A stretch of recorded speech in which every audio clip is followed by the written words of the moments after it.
कह रहा तो क्या वो डांट पड़ गई यार, चीज तो मिल गई। पाकिस्तान वही दोस्त जैसा है जैसे मेरा दोस्त था ना, पाकिस्तान के भी वही एटीट्यूड है। बेइज्जती हो गई तो क्या हुआ, चीज तो मिल गई कि जी 80 भी मुसलमान थे, तुसी भी मुसलमान, कड्डो पैसा। That is the only model for the Pakistanis, there is no other model. तुम्हारे मस्जिद में ब्लास्ट हो गया, 125 लोग मर गए पेशावर में, तब इस्लाम खतरे में नहीं था। सबसे ज्यादा मुसलमान कहां मर, फिर वहां पे एक दूसरे के गले काट रहे। ओ भाई, जब सभी मुस्लिम हो तो वहां पे तो फिर तो भाईचारा होना चाहिए। जय हिंद दोस्तों, मैं हूं मेजर गौरव और आप देख रहे हैं द चाणक्य डायलॉग्स। इस वीडियो को लाइक करिए, हमारे चैनल को सब्सक्राइब करिए और बेल आइकन दबाना बिल्कुल मत भूलिएगा। दोस्तों, दो तीन बातें मैं आपको बताता हूं। कल एक शॉर्ट्स रिलीज हुआ था जिसमें मैंने आपको बताया था कि मैं सच्चाई बताऊंगा। जो $2 अरब सऊदी अरेबिया ने पाकिस्तान को दिए हैं उसकी सच्चाई क्या है मैं आपको बताता हूं। देखिए, एक जमाना था जब सऊदी अरेबिया बहुत पैसे देता था, भारत में भी आते थे, पाकिस्तान में भी आते थे। काहे के लिए? मस्जिद बनाने के लिए, मदरसे बनाने के लिए। जो सऊदी ब्रांड ऑफ इस्लाम है, जो कि इंडियन और सबकॉन्टिनेंटल ब्रांड ऑफ, देखिए इस्लाम तो एक ही है दुनिया भर में, राइट, लेकिन इसके फिक अलग अलग है। कोई अलग चीज मानता है, कोई अलग चीज मानता है, कोई ऐसे कोई वैसे, कोई छोटी छोटी चीजों में फर्क है, ठीक है। तो जो सऊदी का एक वर्जन था वो सऊदी ने बोला कि हम यहां पे इंप्लीमेंट करेंगे। जो लोग ये सोचते हैं कि इस्लाम एक ही किस्म का है, मैं कई बार बता चुका हूं पहले कि मैंने रामपुर के अंदर एक गांव है, वहां पे मैंने एक गांव में मैंने 2 मस्जिद देखे हैं, एक तुर्कों के एक पठानों के, दोनों सुन्नी मुसलमान, दोनों सुन्नी मुसलमान, ठीक है। लेकिन वो लोग अलग, मतलब अलग अलग मस्जिद में। तुम कौन हो? तुर्क हो, यानी कि हमारे बाप दादा टर्की से आए थे, तुर्क। हां, हमारे बाप दादा अफगानिस्तान उधर से आए थे, वो अलग मस्जिद में जाते हैं। ये मैंने अपनी आंखों से देखा, इसलिए मैं बोल रहा हूं। I have some practical experience in this matter. तो दोस्तों, ये चीज है। वो सऊदी अरब पहले पैसे इसलिए देता था, अब सऊदी अरब ने बंद कर दिया। अब सऊदी अरब कहता है यार देखो यार, मुफ्त के पैसे हम देंगे नहीं। और एक शर्त रख दी, पाकिस्तान को तो आदत थी हरामखोरी का पैसा खाने की, खा रहा है, कब से खा रहा है। लेकिन सऊदी अरब ने साल भर पहले एक शर्त लग दी कि बॉस देखो यार, ये जो पार्टी तुम करते हो ना हमारे पैसे पे कि भाईजान आप भी मुसलमान थे, हम भी मुसलमान, कड्डो पैसा, this nonsense has to stop. We will not give you money like that. आप पहले आईएमएफ से कहलवा के लाइए, अगर आईएमएफ देगा तब अब देंगे। आईएमएफ ने दिया तो ये पाकिस्तान को मिल गए $2 अरब। अब मैं आपको 2-3 चीजें बताता हूं और मैं आपको कोरिलेट करके बताऊंगा, तब आपको पता लगेगा गेम क्या चल रहा है, ठीक है। पहली चीज तो ये पैसा करप्शन में जाएगा, ये तो बात तय है। और पाकिस्तानी ट्विटर यूजर्स भी कह रहे हैं कि जी ये तो पैसा ही एवनफील्ड, ये फोटो देखिए साहब एवनफील्ड के अपार्टमेंट्स की, ये टॉप अपार्टमेंट्स हैं यूके के, लंदन में बेस्ड हैं, नवाज शरीफ के यहां पे फ्लैट्स हैं, ठीक है, जिसके ऊपर नवाज शरीफ के ऊपर केस भी चला था। तो ये देखिए, पाकिस्तान ने जो भी लोन लिया, राइट, जो भी, इसमें आम आदमी का कभी फायदा नहीं हुआ, क्योंकि जो रेडी चला रहा है ना, वो अभी भी रेडी चला रहा है, उसका कोई फायदा नहीं हुआ। किसका फायदा हुआ मैं आपको बताता हूं। पहली चीज, बाहर से पैसा आया, सऊदी अरब ने पाकिस्तान को $2 अरब दिए, मिल गए। कुछ इन्होंने खा लिए, पाकिस्तानी एलिट ने, कुछ नहीं, 90% इन्होंने खा लिए, राइट। 5-7% इन्होंने चाइना को दे दिया, लोन की वापसी, किश्त अदायगी, कुछ XYZ इन्होंने वो दे दिया, राइट। एक बड़ा इंपॉर्टेंट मैटर है, आप कभी भी देखिएगा, इतने सालों से, 4-5 सालों से आपने कभी खालिस्तानियों को देखा कुछ ज्यादा करते हुए? नहीं देखा आपने? No, not at all. Khalistani अभी दोबारा जागे, सो गए थे ये दोबारा जागे हैं जब से फ्लड का पैसा मिला है, राइट, जब से इन्होंने आईएमएफ ने लोन की बात चली है, जब से सऊदी, ये अब और पिकअप करेगा। ये बात मैं कई बार कह चुका हूं भाई साहब, इनके पास थोड़ा सा पैसा आता है, 90% खा लेते हैं, कुछ चाइना को देते हैं, बाकी खालिस्तानी या लश्कर फश्कर इनको देते हैं। ये लोग यही काम करेंगे। और अब पाकिस्तान के पास पैसे आ गए, पाकिस्तानी आवाम को यह बता दिया गया कि देखो तुम मुसलमान हो, ठीक है, हमारा काम है एवनफील्ड में पार्टी करना। जो पाकिस्तान का अशराफिया है, जो पाकिस्तान का क्रीम है, पाकिस्तान के जनरल, पाकिस्तान के पॉलिटिशियंस, पाकिस्तान के जो चीफ जस्टिस हैं, पाकिस्तान की जो ब्यूरोक्रेसी है, वो कहती है आम पाकिस्तानी से, देखो बेटा साफ सीधी बात है, हमारा काम है एवनफील्ड में जाके, हमारा काम है वॉशिंगटन डीसी में जाके, टोरंटो में जाके, ठीक है, सिडनी, मेलबर्न में जाके, हमारा काम है इन सब जगहों जाके पार्टी करनी है। तुम्हारा काम है नमाज पढ़नी, रोजे रखने हैं। काम बांट दिए ना इन लोगों ने। तो गरीब को बोला कि तुम मुसलमान ही करो, जो मुसलमानों का काम है वो तुम करो, हम लोग पार्टी करेंगे। तो ये हो गया। अब देखिएगा, मैं आपको बता रहा हूं, ये खालिस्तानी चीजें और बढ़ेंगी। मैं आपको आज बताता हूं, पाकिस्तान के पास पैसा आ गया, पाकिस्तान ने वो जो 2 अरब आए हैं सऊदी से, भाई साहब वो पहुंचे नहीं है, वो उन्होंने ऑलरेडी टिका दिए। मैं आपको बता रहा हूं, ये सबकी अंडरस्टैंडिंग हो गई। 2 अरब बड़े अब्बू 2 अरब देंगे। जैसे ही बड़े अब्बू ने 2 अरब दिए तो ये अरब कहां पे जाने हैं? ये कहां पे जाने हैं? शहबाज के पास इतने, नवाज के पास इतने, जरदारी के पास इतने, आसिम मुनीर के पास इतने इतने इतने इतने इतने इतने, सब बढ़ गए। हाँ, चीन को इतने। और अब बताओ, ये जो कीड़े मकोड़े हमने पाल रखे हैं, खालिस्तानी है, लश्कर, जैश, ये सब जो जानवर टाइप के हैं, इनको कितना कितना देना है। और आप अभी देखेंगे पाकिस्तान के पास पैसा आएगा। ये सब जो अमन शांति की बात करते हैं ना पाकिस्तानी मीडिया पे बैठ के, सोशल मीडिया, अमन होना चाहिए, शांति, ये कुछ नहीं है। ये सब झूठ है, ये सब फ्रॉड है, ये सब 420 है, ये सब छलावा है दोस्तों। ठीक है। और बड़ी मशहूर चीज है, बड़ी मशहूर चीज है पाकिस्तान। मेरा दोस्त था, मैं आपको बताता हूं। एक बार ना मैं यहां पे पढ़ता था बहुत पहले, डीपीएस आर के पुरम में। I studied for 3 years। मैंने 12th वहां से नहीं करी, बट उसके पहले ही, क्योंकि पिताजी की पोस्टिंग हो गई थी, वी ऑल्सो लेफ्ट। तो मैं यहां पे डीपीएस आर के पुरम में पढ़ता था। मेरे पास एक घड़ी आई, मुझे विदेश से किसी रिलेटिव ने घड़ी, उसमें रेडियो चलता था घड़ी में। ठीक है। तो गावस्कर बैटिंग कर रहा था, हमें याद है। तो तब मैंने उस घड़ी में ऐसे कान लगा के सुनो तो उसमें रेडियो आता था। उस जमाने की बात कर रहा हूं मैं, 80s की। तब उस घड़ी में मैंने ये देखा कि उसमें रेडियो आता था दोस्तों। तो मेरे एक दोस्त ने बोला मैं भी मंगवाऊंगा। तो उसने क्या करा कि जब अगली बार उसके बुआ का फोन आया, मोबाइल तो था नहीं उस वक्त, तो लैंडलाइन पे उसकी बुआ का कॉल आया, तो उसने अपनी बुआ से बोला कि ये है, और कैसियो की घड़ी है, और कैसियो की घड़ी मुझे ये चाहिए। उसमें रेडियो होता है, एक डायल होता है छोटा सा, बीच में एक डायल होता है, जिसको करो तो फिर रेडियो सेट हो जाता है, then you can listen to the radio, और मुझे वो घड़ी चाहिए। तो उसके माँ बाप ने उसकी खाल उतारी कि भाई तूने अपने बुआ को कैसे बोला, इतनी महंगी चीज तेरी बुआ लाएगी। तो उसके माँ बाप ने उसको डांटा। तो अगले दिन आया, उसको 1-2 थप्पड़ थप्पड़ पड़ रखे थे। मतलब भाई हुआ क्या है ना, हुआ क्या, तो डांट पड़ गई तेरे को घर पे, तेरी पिटाई हो गई। तो उसने पता है मुझे क्या बोला, वो कहता गौरव यार सुन, तो क्या हुआ, डांट पड़ गई, चीज तो मिल गई। चीज नहीं, चीज कह रहा, तो क्या हुआ, डांट पड़ गई यार, चीज तो मिल गई। पाकिस्तान वही दोस्त जैसा है, जैसे मेरा दोस्त था ना, पाकिस्तान के भी वही एटीट्यूड है। बेइज्जती हो गई तो क्या हुआ, चीज तो मिल गई। That is it. उनका पूरा नेशनल, जो कहते हैं कि डिप्लोमेसी का जो फ्रेमवर्क है, वो एक ही चीज पे है। तो क्या हुआ, डांट पड़ गई, चीज तो मिल गई। अब उनको चीज मिल गई है, अब वो चीज बट रही है। तो दोस्तों ये पाकिस्तान की स्टोरी है। अच्छा, तो दोस्तों अब आपको ये पता है कि प्राइम मिनिस्टर मोदी जा रहे हैं फ्रांस, और फ्रांस में सीईओ से मिलेंगे, इससे फलाना ढमका, बड़ी बैस्टल डे की परेड होगी, पंजाब रेजिमेंट मार करेगी, और यहां पे जो हमारे रेफेल्स हैं वो भी जा रहे हैं, और कई सारी डील्स वहां पे होने वाली। वापस आते वक्त प्राइम मिनिस्टर मोदी रुकने वाले हैं आबू धाबी में दोस्तों, और आबू धाबी में इनकी जो मीटिंग होगी, वहां के जो शेख हैं, जिनका नाम है, मैंने इसलिए खोला तो इतना लंबा नाम है इसका, प्रेसिडेंट मोहम्मद बिन जायद अल नहयान।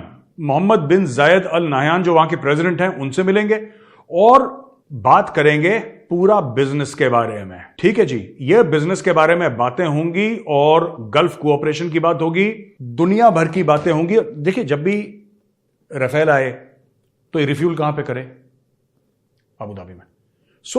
ये बड़ा हमें हेल्प कर रहे हैं, और हमारे बड़े अच्छे रिश्ते उनके साथ हैं। पाकिस्तान को ये रिश्ते बड़े खलते हैं, क्योंकि पाकिस्तान का एक ही मॉडल है डिप्लोमेसी का, कश्मीर के अलावा और पैलेस्टीन के अलावा एक ही मॉडल है उनका, कि जी 80 भी मुसलमान थे, तुसी भी मुसलमान, कड्डो पैसा। That is the only model for the Pakistanis, there is no other model. तो जब भी भारत किसी भी जिसको कहते हैं कि मुस्लिम देश के साथ अगर भारत के प्रधानमंत्री जाए, इनको बड़ा इनके खून में उबाला जाता है कि ऐसा कैसे यार, ये काफिरों के साथ कैसे मिल रहे हैं, ये मोदी क्यों जाता है, ये तो काफिर है। ओ भाई, मोदी जा रहे हैं बिजनेस की बातें करने, धंधे की बातें करने, इन्वेस्टमेंट की बातें करने, तुम जा रहे हो भीख। तुम्हारा और हमारा रिश्ता उनके साथ बिल्कुल अलग है। हम जब जाते हैं तो वहां पे शेख आता है रिसीव करने के लिए, वहां पे रेड कारपेट होता है, वहां पे इस्तकबाल होता है, वहां पे प्रोटोकॉल दिया जाता है, वहां पे अरबों डॉलर की डील साइन करती हैं। तुम लोग जब जाते हो तो तुम लोग दरवाजा खटखटाते हो, शेख कहता, आप कहते हो ये शेख इधर तो देख, शेख कहता मैं नहीं देखता, ये फिर आ गए ये लोग खटखटाने दरवाजा। तो आपके और हमारे बीच में जमीन आसमान का फर्क है। Please don't compare. ये सब मातम मनाना कि मोदी ने ऐसा कर दिया, मोदी ने, ओ भाई उससे क्या फर्क पड़ता है यार, हम बिजनेस करने जा रहे हैं, तुम भीख मांगने जा रहे हो, उसमें जमीन आसमान का फर्क है। बिजनेस और भीख दोनों वैसे बी से शुरू होते हैं, बिजनेस भीख। ओके, तो दोस्तों ये स्टोरी हो गई है। अब मैं आता हूं अपने अगले पॉइंट पे, और अगला पॉइंट जो है वो इस प्रकार से है कि एनएसए साहब, डोवाल साहब ने इस्लाम के ऊपर एक बहुत बड़ी बात कह दी, बहुत बड़ी बात कह दी उन्होंने।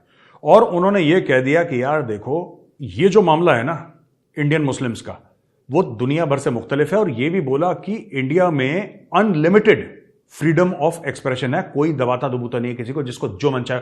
मुझे तो कभी लगता है कि इंडिया में जरूरत से ज्यादा है।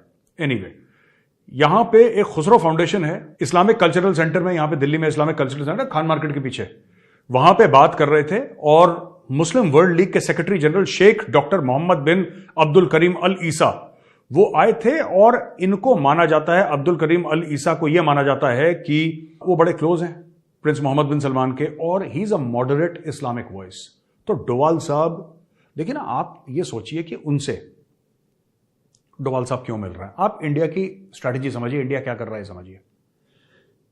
India knows that globally radical Islam is a global security problem, globally radicals जो हैं, right. So they are partnering with other elements who are saying that नहीं यार आप ये इस चीज को फॉलो करो, आप ऐसे करो, इस तरीके से करो। And that is why the NSA is there, he is talking to them, he is engaging with them, वो एंगेज कर रहे हैं उनके साथ। ठीक है दोस्तों। अच्छा जी दोस्तों, पाकिस्तान के फॉरेन मिनिस्टर बिलावल भुट्टो जरदारी ने फिर से एक भंड मार दिया। इसका बाप ने भंड मारा, इसने भंड मार दिया। ये क्या कह रहा है देखिए, सुनिए इसकी बात। बिलावल ने कंडेम करा है Quran burning as Muslim states demand action. Bilawal condemns Quran burning. ओ बाबा, इसने बोला है कि हेट्रेड, डिस्क्रिमिनेशन एंड इंटॉलरेंस नहीं होना चाहिए दुनिया में, शांति होनी चाहिए। बेटा पाकिस्तान में कितनी शांति है सबको पता है। Terms desecration of holy Quran as an attack on Muslim faith, stop abusing freedom of expression says Indonesian foreign minister. ये सब फ्रॉड के फ्रॉड हैं लोग, ठीक है। Indonesian foreign minister, Bilawal Bhutto, सब ठीक है। मैं एक बात बताता हूं, ये एक कुरान जल गई, ये कहते हैं इस्लाम खतरे में, ठीक है, बिलावल भुट्टो और ये सब। मैं एक बात पूछना चाहता हूं, तुम्हारे मस्जिद में ब्लास्ट हो गया, 125 लोग मर गए पेशावर में, तब इस्लाम खतरे में नहीं था। सबसे ज्यादा मुसलमान कहां मरते हैं दोस्तों? मुस्लिम कंट्रीज में सबसे ज्यादा मुसलमान मरते हैं। आप चेक कर लीजिए, अगर मैं गलत बोल रहा हूं तो आप चेक कर लीजिए, आप बिल्कुल इत्मीनान से चेक करिए। और उनको मारने वाला कौन है? दूसरा मुसलमान। मैक्सिमम मुस्लिम कंट्रीज हैं, आप यमन ले लो, आप सीरिया ले लो, आप इराक ले लो, आप पाकिस्तान ले लो, आप Afghanistan. Afghanistan is 100% Muslim now, तो बाकी सबको निपटा दिया इन लोगों ने, इट्स 100% मुस्लिम। फिर वहां पे एक दूसरे के गले काट रहे हैं। ओ भाई, जब सभी मुस्लिम हो तो वहां पे तो फिर तो भाईचारा होना चाहिए। पहले चलो तुम्हें हिंदुओं से प्रॉब्लम थी, मार दिया, सिखों से प्रॉब्लम थी, मार के भगा दिया, हिंदुओं की लड़कियों को सिखों की लड़कियों को कन्वर्ट करके शादी। अब खुश हो, ठंड पै गई, हुण आराम है, अब क्यों लड़ रहे हो यार? किससे लड़ रहे हो? अब ये बिलावल कह रहा है कि भाई कुरान जला दी, बहुत गलत करा। बिल्कुल गलत करा, मैं भी कंडेम करता हूं, लेकिन बिलावल ने तब कंडेम करा जब वो 16वीं शताब्दी का चर्च जला दिया था फ्रांस ने, फ्रांस के अंदर जो जला दिया था, बिलावल ने कंडेम करा। क्या इनका पार्लियामेंट बैठा? क्या इनका पार्लियामेंट बैठा? क्या पार्लियामेंट ने इसको कंडेम करा? पाकिस्तान के पार्लियामेंट को नहीं करा, नहीं करेंगे यार। मैं आपको यही तो बात बता रहा हूं, ये दोगलापन है, ये विक्टिम कार्ड है जो खेलते हैं ये पाकिस्तानी और ये जितने भी हैं, ये क्या नाम कहते हैं, इंडोनेशियन फॉरेन मिनिस्टर वगैरह, बिलावल वगैरह, ये विक्टिम कार्ड खेलते हैं। ये सिर्फ विक्टिम, हाय हम मुसलमान, हमें मार दिया, हाय हमारे साथ ही हो गया, हाय हमारे साथ। ओ भाई सुनो, तुम्हारे साथ जो हुआ, कुरान जलाई, गलत जलाई, लेकिन क्या आपने जो 16वीं शताब्दी का चर्च फूंक दिया, उसमें से भी मुस्लिम्स थे जिन्होंने ये करा है, राइट? एंड लेट अस से व्हाट इट इज। जो सच है वो सच है। वहां पे फूंक दिया, उसका कुछ बोला? नहीं बोला, नहीं बोलोगे, क्योंकि आपके दिल में यह है कि उन्होंने चर्च फूका, बिल्कुल ठीक करा। आपने तब बोला जब हाया सोफिया को मस्जिद बना दिया, इस्तांबुल में हाया सोफिया को मस्जिद बना दिया एर्दोगान ने, आपने बोला? नहीं बोला, क्योंकि आपके हिसाब से वो जायज है, वो होना चाहिए। पाकिस्तान के अंदर 400 से ज्यादा मंदिर तोड़ दिया, आपने कुछ बोला? नहीं बोला, क्योंकि आपके हिसाब से जायज है वो, इट्स एब्सोल्युटली राइट, ऐसा ही होना चाहिए। फूको, सबको चलाओ, सबको मार दो, और जब सब मर जाए ना, फिर आपस में एक दूसरे को मारो। पाकिस्तान में क्या हो रहा है? This is what is happening in Pakistan, this is exactly what is happening in Pakistan. ये लोग क्या कर रहे हैं? अब ये देखो, बिलावल भुट्टो कहता है हम कंडेम करते हैं कुरान। ओ बिलावल, एक बात बता भाई, तेरे मुंह में दही जम गया था जब वहां पे चर्च जला रहे थे? दही जम गया था? तब क्यों तुम्हारी पार्लियामेंट की सांसें नहीं रुकी? Because you truly believe that Pakistan is for the Muslims and by the Muslims end of the Muslims. इसमें और किसी का, मैं इसलिए इंडियन गवर्नमेंट से कहता हूं, ये देखिए ना, इसका एटीट्यूड देखिए, ये रेडिकल इस्लामिस्ट है बिलावल। मैं बता रहा हूं, ये आरडीएक्स लगा के फट जाएगा कभी पब्लिकली, ये फट जाएगा। इसीलिए मैं कहता हूं इंडियन गवर्नमेंट से, ये छोड़िए, यहां पे जो हमारे ये दो कौड़ी के अपने ये जो इसकी बात करते हैं ना, ये क्या नाम कहते हैं, लेफ्ट लिबरल्स, इनको मारिए लात। मैं कह रहा हूं मोदी जी, सीएए को अच्छी तरीके से इंप्लीमेंट करिए। वहां पे हिंदू हैं पाकिस्तान में, हम किस चीज के लिए कमा रहे हैं? हम लोग 16-16 घंटे एक दिन में मेहनत करते हैं, हम किस चीज के लिए कर रहे हैं? Why are we working so hard? Bharat कहते हैं 5th लार्जेस्ट इकोनॉमी, हम कहते हैं 5th लार्जेस्ट इकोनॉमी है। वहां पे, ठीक है, पाकिस्तान में जो सबसे बड़ा गुरुद्वारा है, ठीक है, सबसे बड़ा गुरुद्वारा है, वहां के ग्रंथी की बेटी को किडनैप कर लिया। आप समझ रहे हैं सर? मैं करतारपुर साहिब की बात कर रहा हूं। वहां के ग्रंथी की बेटी को किडनैप कर लिया, फिर बड़ी मुश्किल से उसको बचा कर लाए। वहां पे हिंदू लड़कियों को सर, हम लोग 5th largest economy for what? 4th most powerful armed forces for what?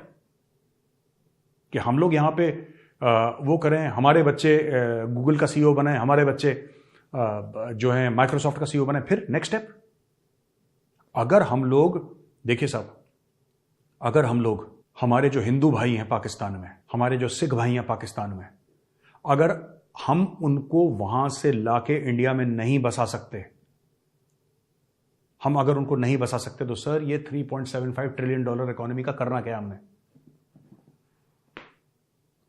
मैं खुला घूमता हूं सर नोएडा में, और मेरा दिल ये कहता है कि वहां पे वो घूम रहा होगा बेचारा हिंदू, वो कितना डर में होगा।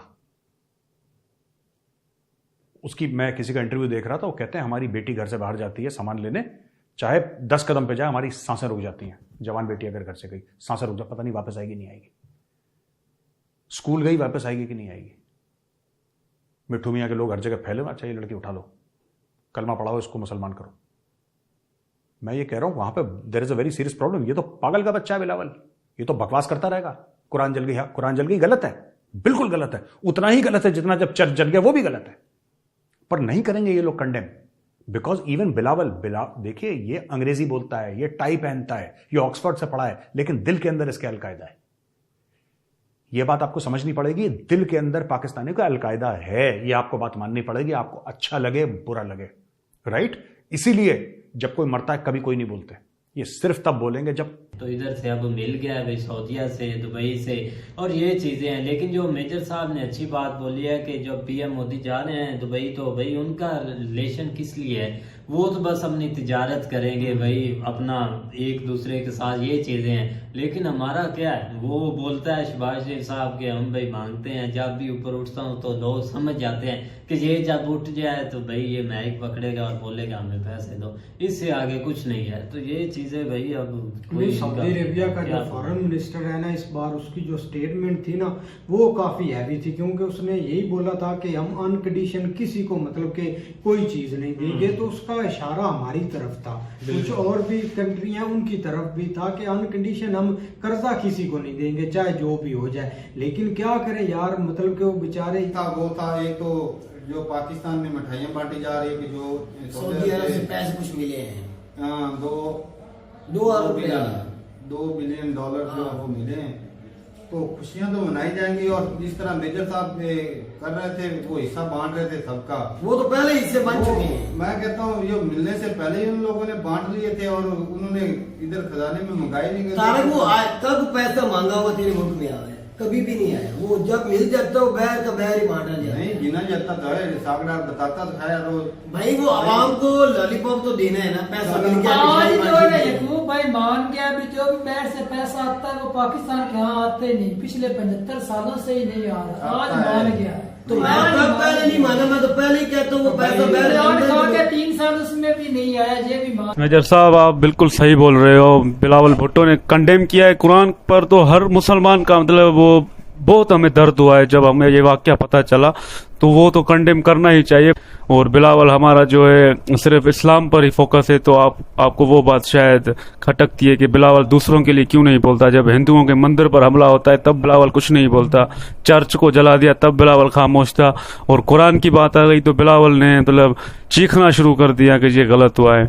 तो मेजर साहब एक तरफ कुरान पर भी बात कर रहे हैं, मेजर साहब को भी पता है कि वो गलत हुआ है, बट बिलावल को ये भी मतलब वो समझा रहे हैं कि बिलावल साहब अब ऐसा ना करें, और वो बिल्कुल सही बोल रहे हैं मेजर साहब।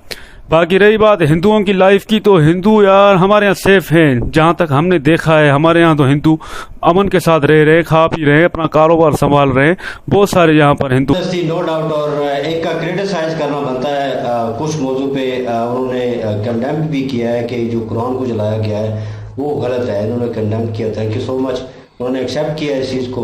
और सेकंड थिंग, उन्होंने बिलावल की बात की है कि मीन्स के वो जिस तरह की हरकतें कर रहे हैं, और एवरीबडी नो इन पाकिस्तान की यार ये किस तरह के बंदे हैं और किस तरह चलते हैं, और इनको सिर्फ अपना मफाद नज़र आता है, अपनी शख्सियत और अपना रुतबा नजर आता है, और इसको ये लेट डाउन नहीं होने इनको देते। पता है ना पाकिस्तान में सारे मुस्लिम है तो यही देंगे, अगर इसके खिलाफ कुछ भी कहा तो कोई वोट नहीं मिलेगा। तो ये चीजें जो है ये स्टार्टिंग से होती आ रही हैं, और ये अभी ऑन एयर इसलिए हो गई हैं क्योंकि इलेक्शन का दौर हो रहा है, तो वो इक़्तिदार में आने के लिए पढ़ के फॉरेन मिनिस्टर भी बना हुआ है ना। हाँ, फॉरेन मिनिस्टर मेरे जी। तो व्यूवर्स, वीडियो आपने देखा, वीडियो था मेजर गौरव आर्या का, और वो बात कर रहे थे पाकिस्तान जो सेलिब्रेट कर रहा है, $2 अरब मिले हैं सऊदी अरेबिया से, और $1 अरब मिला है यूएई से, और पाकिस्तान उस पर खुशियां मना रहा है कि हमाम जो डिफॉल्ट का खतरा है वो टल गया है,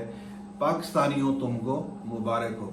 तो पाकिस्तानियों को मुबारक इसलिए है, देखिए मेजर साहब की बहुत ही कड़वी कसीली बातें थी आज, लेकिन हकीकी तौर पर देखें तो मुद्दा यही है, पैसे आएंगे और हड़प कर जाएंगे, और किसी को कानों कान तक खबर नहीं होगी।